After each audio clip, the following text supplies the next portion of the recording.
Hi everyone, আমরা চলে এসেছি আজকে আলিপুর চিড়িয়াখানায়। তোমরা দেখতেই পাচ্ছ, প্রথমেই আমরা দেখে নিয়েছি বাঘ মামাকে যে প্রপার ট্রেনিংয়ের সাথে পায়চারি করছে।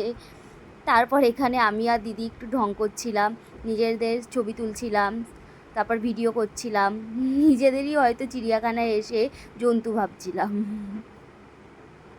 তারপর আমরা এখানে হেঁটে হেঁটে চলে এসেছি লম্বা গলার জিরাফের কাছে, জিরাফকে দেখতে। এখানে অনেকজন মিলে মিটিং করছিল। তারপরে চলে এসেছি ধূসর ময়ূরকে দেখতে, যে পেখম মেলে নৃত্য করছিল।